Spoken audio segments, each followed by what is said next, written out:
Class 12-এর third সেমিস্টারের স্টুডেন্টদের জন্য আজকে আবার একটা ক্লাস নিয়ে চলে এলাম। আজকের এই টিউশন ক্লাসে তোমরা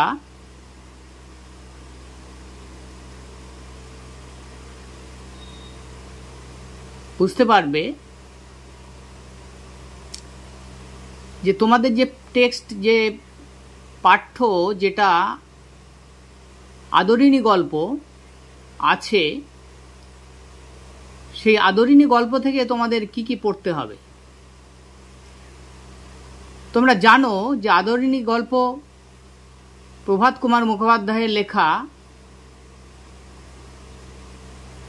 আর থার্ড সেমিস্টারের টোটাল পরীক্ষাটা হবে কিন্তু এমসিকিউ টাইপ। তাই আমি তোমাদের প্রথমেই পরামর্শ দেব টেক্সটটাকে ভালো করে পড়ো। আর সেই জন্যে আমি তোমাদের আগের যে দুটো ভিডিও দিয়েছি আদরিণী থেকে, সেখানে খুব সুন্দরভাবে আদরিণী গল্প আমি তোমাদের বুঝিয়ে দিয়েছি কবি পরিচিতি সহ। ভিডিও দুটো আগের দেখে নিও। আর দেখার জন্য অবশ্যই অবশ্যই সাবস্ক্রাইব করে রাখো, বেল আইকনটা অল করে রাখো যাতে সবার আগে এই ধরনের ভিডিও তোমাদের কাছে পৌঁছায়। আর বেশি বেশি শেয়ার করো। শেয়ার করলে তোমাদের সহপাঠী যারা থার্ড সেমিস্টারে পড়ে তারা অবশ্যই ভিডিওটা পাবে, তাদের উপকার হবে। আর ভিডিওটা শেষ পর্যন্ত অবশ্যই দেখো। আজকের গুরুত্বপূর্ণ অনেক প্রশ্ন দিয়েছি। যদি এমসিকিউ ভিডিওটা আমি দুটো পার্টে আনবো, আশা করি এর বাইরে থেকে কোনো প্রশ্ন আসবেই না। একবার চোখ বুলিয়ে নেবে, আমি এমসিকিউ টাইপ করেই দিয়েছি। তার জন্য একটু সময় লেগেছে প্রশ্ন রেডি করতে। সরাসরি উত্তরটাও দিতে পারতাম, কিন্তু তোমাদের চোখের সঙ্গে সংযোগ হয়ে গেলে একবার সেটা অবশ্যই মনে থাকবে, তাই এমসিকিউ টাইপ করেই দিয়েছি। তাহলে তোমরা শেষ পর্যন্ত ভিডিওটা দেখো।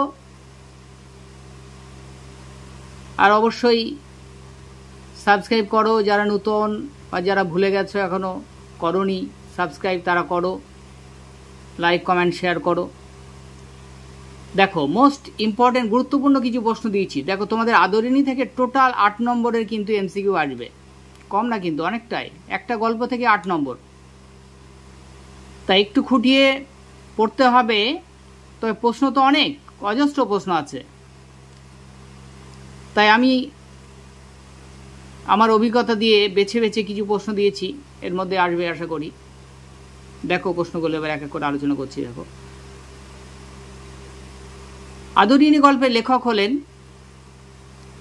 দেখো অপশন দিয়েছি, দেখো প্রভাত কুমার মুখোপাধ্যায়, বলাইচাঁদ মুখোপাধ্যায়, রবীন্দ্রনাথ ঠাকুর, প্রতিভা বসু। তাহলে তোমরা জানো প্রভাত কুমার মুখোপাধ্যায়, গল্পটা যাদের পড়া আছে বা যারা আমার ভিডিওটা দেখেছো তারা জানো প্রভাত কুমার মুখোপাধ্যায়। পরে প্রশ্ন দেখো আদরিণী গল্পটি কোন গ্রন্থ থেকে নেওয়া হয়েছে, অর্থাৎ মূল গ্রন্থের নাম কি। অপশন অনেকগুলো আছে, উত্তর হলো গল্পাঞ্জলি।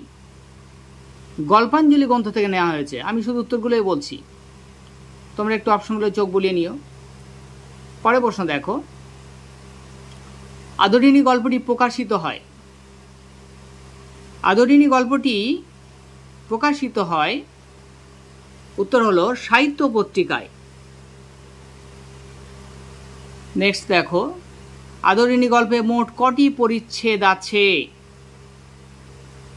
উত্তর হলো 7টি। পরে প্রশ্ন দেখো আদরিণী গল্পে আদরিণী আসলে কে। তোমাদের গল্পটা যখন বুঝিয়েছি তোমরা নিশ্চয়ই খেয়াল করেছো, ভিডিওটা যদি দেখো একটু ভালো করে, আর পড়াই লাগে না, প্রশ্ন ওর ভিতরেই সব প্রশ্ন আসবে। আবার অনুরোধ করছি ভিডিওটা দেখে নিও। আদরিণী গল্পের বোঝানো আছে, ওখানে খুব সুন্দর করে বুঝিয়ে দিয়েছি, আমি সংক্ষেপে বুঝিয়ে দিয়েছি, লাইন বাই লাইন ধরে আলোচনা করে দিয়েছি। তাই অনুরোধ করব ওই ভিডিওটা তোমরা দেখো। তাহলে আদরিণী ছিল একটি হাতির নাম, তাহলে উত্তর হলো একটি হাতি। নেক্সট দেখো, আদরিণী গল্পটি সাহিত্য পত্রিকায় প্রকাশিত হয় কত সালে? বাংলায় 1320 বঙ্গাব্দে ভাদ্র মাসে, ভাদ্র সংখ্যায় প্রকাশিত হয়। পরে প্রশ্ন দেখো, কোন বারে আদরিণীর গল্পটি শুরু হয়? আদরিণী গল্পটি শুরু হয়েছিল কোন বারে? উত্তর হলো শনিবার। নেক্সট দেখো, নগেন ডাক্তার ও কুঞ্জবিহারী বাবু কি চিবোতে চিবোতে এসেছিলেন জয়রাম মুক্তারের কাছে? তাই জয়রাম মুক্তারের কাছে এসেছিলেন কে? পাড়ার নগেন ডাক্তার এবং কুঞ্জবিহারী বাবু কি চিবাচ্ছিলেন? উত্তর হলো পান চিবাতে চিবাতে এসেছিলেন। নেক্সট দেখো, কুঞ্জবিহারী বাবু পেশায় ছিলেন, তাহলে নগেন ডাক্তার তাহলে ছিলেন ডাক্তার, আর কুঞ্জবিহারী বাবু কি ছিলেন?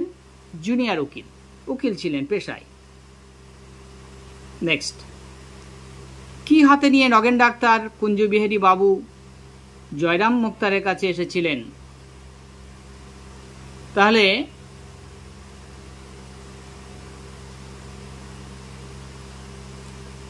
নগেন ডাক্তার আর কুঞ্জবিহারী বাবু জয়রাম মুক্তারের কাছে এসেছিলেন, তাদের হাতে কি ছিল? হাতে ছিল ছড়ি। একদম দু একবার পড়লে তোমাদের একদম জলের মতো হয়ে যাবে, আর প্রশ্ন আশা করি একটাও বাইরে আসবে না। খুব গুরুত্বপূর্ণ বেছে বেছে একদম বাছাই করা প্রশ্ন দিয়েছি এর ভিতরে। দেখো নেক্সট, নিমন্ত্রণ এসেছিল কাদের বাড়ি থেকে? উত্তর হলো পীরগঞ্জের বাবুদের বাড়ি থেকে। পীরগঞ্জের বাবুদের বাড়ি। কার বিয়ের নিমন্ত্রণ এসেছিল? তার পীরগঞ্জের মেজবাবুর মেয়ের বিয়ে ছিল, সেই নিমন্ত্রণ এসেছিল।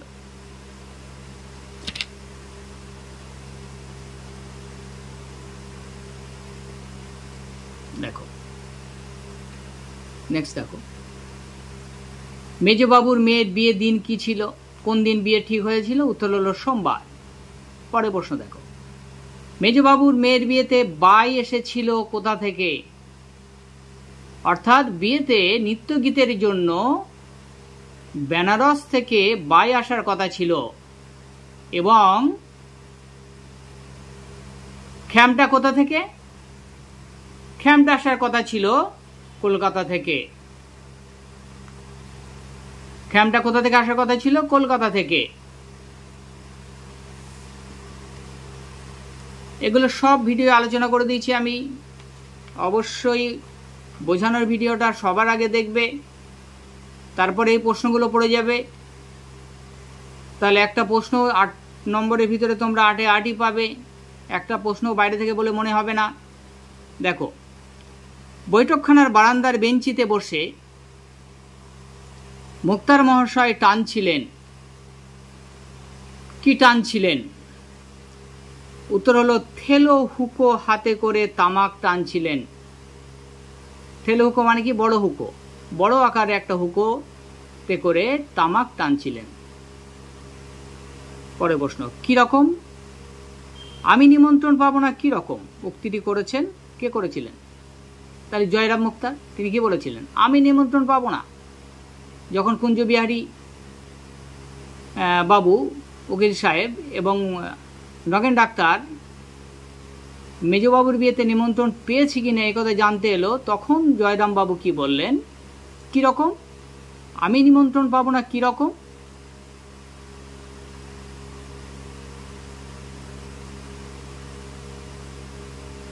তাহলে কে বলেছিলেন? জয়রাম মুক্তার। পরে দেখো,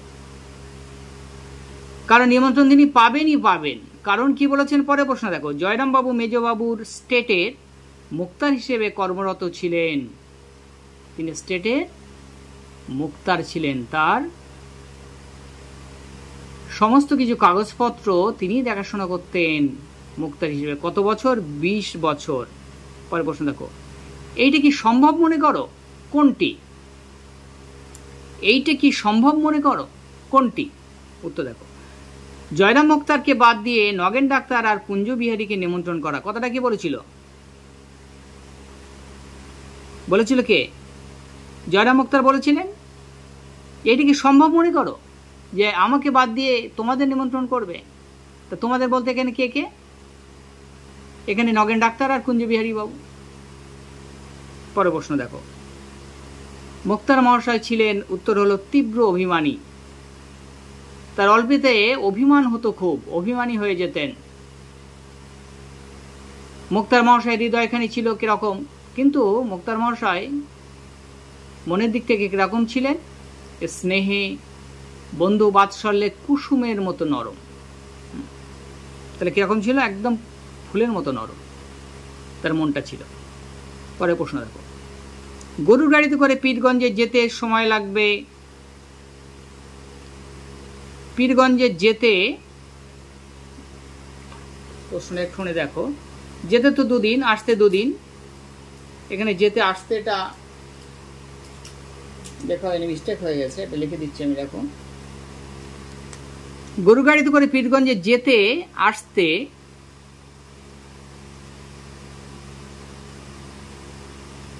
সময় লাগবে 4 দিন, মোট 4 দিন। যেতে 2 দিন, আসতে 2 দিন। তবে আমার তো ভাই খ্যামটা শোনবার বয়স নেই। তাহলে খ্যামটা ওখানে প্রশ্ন আলোচনা করে দিয়েছি যে কলকাতার এক ধরনের নাচ নৃত্য শৈলী হলো খ্যামটা। বলছে বয়স নেই, তোমরা শুনো। তাহলে এখানে তোমরা কারা কারা? নগেন ডাক্তার আর কুঞ্জ বিহারী বাবু। বলছে তোমরা শুনো। আর বয়স কার খ্যামটা শোনার বয়স নেই? বলছে আমার তো আর খ্যামটা শোনার বয়স নেই। এখানে জয়রাম মুক্তার নিজের কথাই বলেছেন যে তার বয়স নেই। তাহলে এখানে মুক্তার মহাশয়ের কথাই বলা হয়েছে। পরে প্রশ্ন দেখো, আর তোমরা বসে শুনবে, পেয়ালা মুজে ভর দে। হিন্দিতে বলেছেন তিনি, আবেগে, ওই যে আবেগে ভাসতেন। হ্যাঁ, তোমরা এই নাচ শুনবে। কেমন বলেছেন? তাহলে মুক্তার মহাশয় বলেছিলেন। আর তোমরা এখানে কুঞ্জ বিহারী আর নগেন ডাক্তার, দুজনের কথা বলা হয়েছে। কোন দিন মুক্তার মহাশয় আহ্নিক পূজাটা ঘটা করিয়া করতেন? ঘটা করে করতেন কোন দিন? আহ্নিক পূজা প্রত্যেক দিনের নিত্য যে পূজাটা সকালের, সেটা তিনি রবিবার দিন ছুটির দিন থাকতো, তাই তিনি সেই দিন খুব সময় নিয়ে ঘটা করে ভালো করে করতেন। তাহলে কোন দিন? রবিবার দিন। পরে প্রশ্ন, আপনি রাগ করলেন মুখুজ্জেমশাই? তাহলে নিমন্ত্রণ হয়েছে কিনা এই কথা জিজ্ঞেস করায় মুখুজ্জেমশাই, মুখোপাধ্যায় সংক্ষেপে মুখুজ্জে একই, যখন ওই কথা বলল যে আমি নিমন্ত্রণ পাবো না, তোমরা পাবে, তখন তখন কি বলছে দেখো, তখন কুঞ্জ বিহারী বাবু কি বলেছিলেন? আপনি রাগ করলেন মুখুজ্জেমশাই। তাহলে কে বলেছিল? কুঞ্জ বিহারী বাবু। উত্তর পরে প্রশ্ন দেখো, মেজবাবুর বাড়ি ছিল, কোথায় বাড়ি ছিল? পীরগঞ্জে। মেজবাবুদের বাড়ি কোথায় ছিল? পীরগঞ্জে। পরে প্রশ্ন দেখো, নগেন ডাক্তার ও উকিল কুঞ্জ বিহারীকে বসতে বলেছিলেন, কোথায় বসতে বলেছিলেন? উত্তর হলো বেঞ্চিতে বসতে বলেছিলেন। পরে প্রশ্ন দেখো,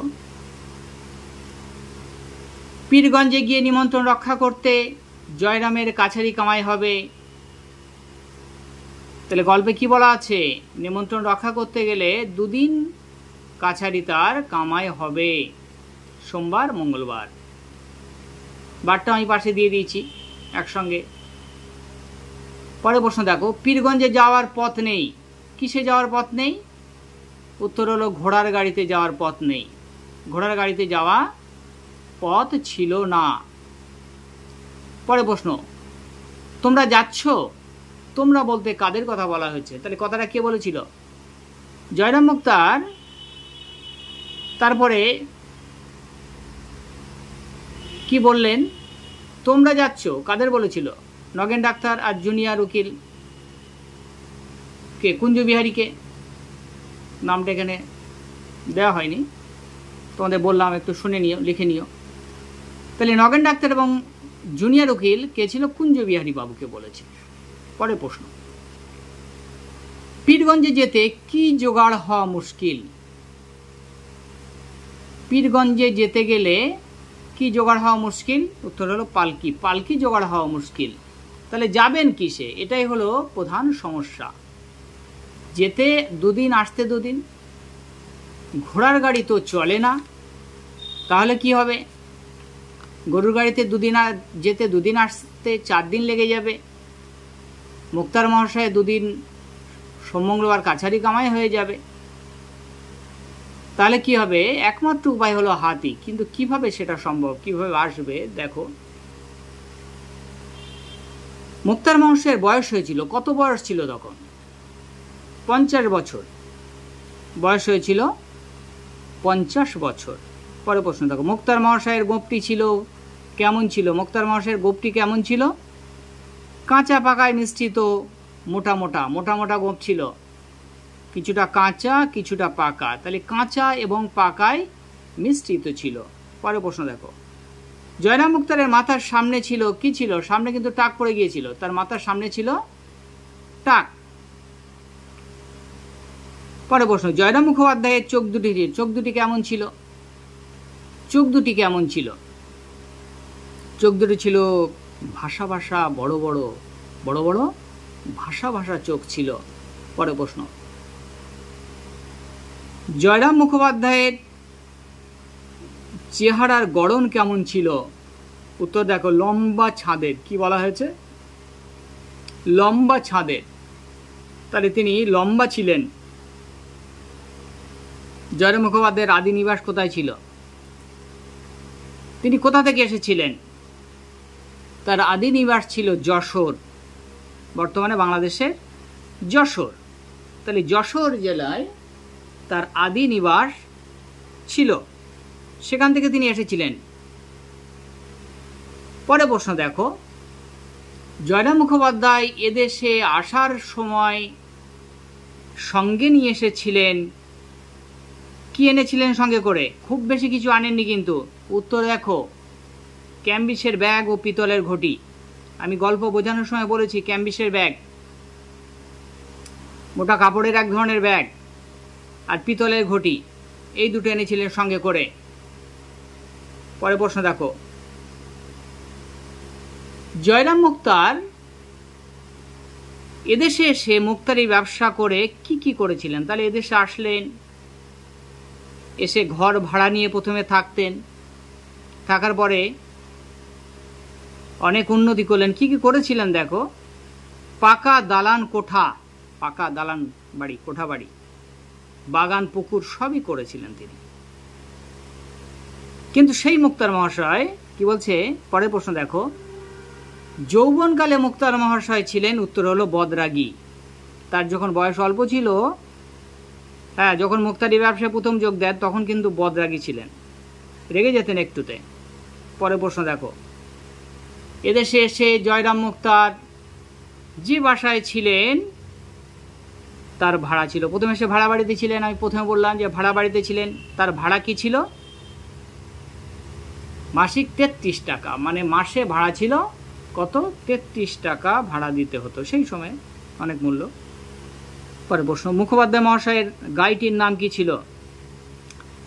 মুখোপাধ্যায় মহাশয়ের বাড়িতে যে গাই ছিল তার নাম কি ছিল? উত্তর হলো মঙ্গলা। পরে দেখো, মঙ্গলা গাই প্রসব করেছিল, কি প্রসব করেছিল? উত্তর হলো একটি এঁড়ে বাছুর। এঁড়ে বাছুর প্রসব করেছিল। এঁড়ে বাছুর হলো ছেলে বাছুর, এঁড়ে বাছুর। পরে প্রশ্ন, মুখোপাধ্যায় মহাশয় মঙ্গলার নামকরণ করেছিলেন,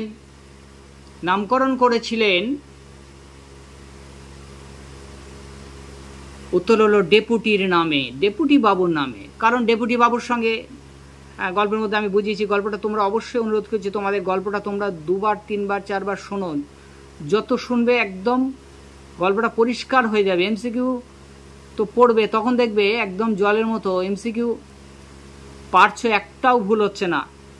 আমি যেটা বুঝিয়েছি ওইটা ফলো করো, ওই ভিডিওগুলো, আগের ভিডিও ফলো করো, আগের ভিডিওগুলো শোনো। তিনি ডেপুটি বাবুর নামে রেখেছিলেন, কারণ ডেপুটির সঙ্গে তার ঝগড়া হয়ে গেছিল, তাই তিনি এই বাছুরটারই নাম রেখে দিলেন ডেপুটি বাবুর নামে। পরে প্রশ্ন দেখো, ডেপুটি বাবুর সঙ্গে আইনি তর্কে মুক্তার মহাশয়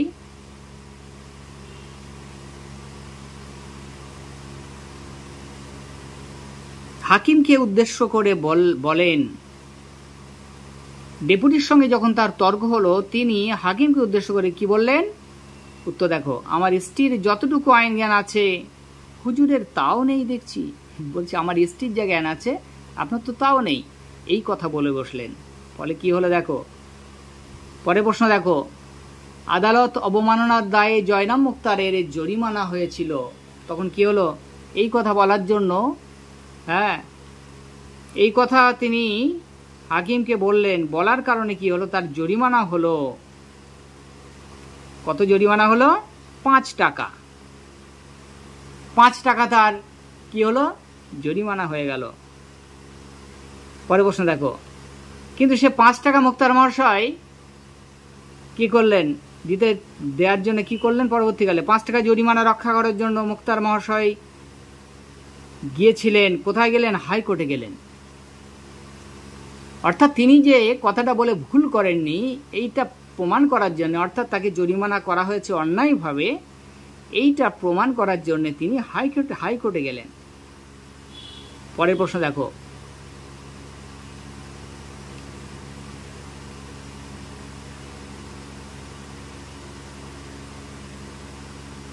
জরিমানার 5 টাকা রক্ষার্থে মুক্তার মহাশয়ের খরচ হয়েছিল 1700 টাকা। তাহলে হাইকোর্টে কি করেছিলেন? মামলা করে তার খরচ হলো 1700 টাকা। ক টাকার জন্য? 5 টাকার জন্য। কিন্তু তিনি তার জেদের কাছে হারলেন না। পরে দেখো, মুক্তার মহাশয় দান করতেন, অন্ন দান করতেন। তিনি সবাইকে অন্ন দিতেন। ওই যে বললাম, মনটা ছিল তার কোমল, নরম কুসুমের মতো কোমল ছিল, স্নেহপ্রবণ ছিলেন, দয়ামায়া ছিল মনে। তাই তিনি অন্ন দিতেন, অন্ন দান করতেন। পরে প্রশ্ন দেখো, পাড়ার যুবক ও বৃদ্ধগণ মুক্তার মহাশয়ের বৈঠকখানায় প্রতি রবিবার খেলতেন। কি খেলতো তারা? পাড়ার যারা যুবক বৃদ্ধ সবাই বৈঠকখানা, বাইরে যে বৈঠকখানা করা ছিল, সেখানে কি খেলতো? তাস পাশা এইসব খেলত। উত্তর হলো তাস পাশা। পরে প্রশ্ন দেখো, রাত্রে হাতি খাওয়ার জন্য ব্যবস্থা করা হয়েছিল। তাহলে হাতি যখন এসে গেল, তখন তার খাওয়ার ব্যবস্থা হলো। কি খাওয়ার ব্যবস্থা হয়েছিল দেখো, ব্যবস্থা হলো বড় বড় পাতা শুদ্ধ কয়েকটা কলা গাছ কেটে রাখা হয়েছিল, আর অন্যান্য বৃক্ষের ডাল, এবং অন্যান্য বৃক্ষের ডাল, গাছের ডাল কেটে রাখা হয়েছিল। পরে প্রশ্ন দেখো, হাতি দিলে না, হাতি দিলে না, হাতি দিলে না, এই কথা বলেছিল কে? মুক্তার মহাশয়। যখন পত্র লিখে জমিদার মহাশয় অর্থাৎ মেজবাবু হাতি পাঠালো না, বলল হাতি দেবে না, গরুর গাড়িতে যেতে বলেছে, তখন তিনি খুব কষ্ট পেলেন। তিনি বারবার বলতে লাগলেন, হাতি দিলে না, হাতি দিলে না, হাতি দিলে না। কতবার বলেছিলেন? 3 বার বললেন তিনি একই কথা।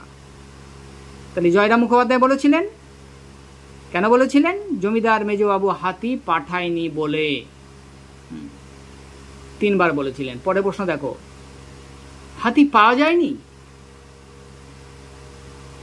তাহলে হাতি পাওয়া যায়নি, এই খবর কে দিয়েছিল? পত্রবাহক, ভৃত্য যে পত্রবাহক, যাকে দিয়ে পত্র পাঠানো হয়েছিল, সেই এসে খবর দিয়েছিল।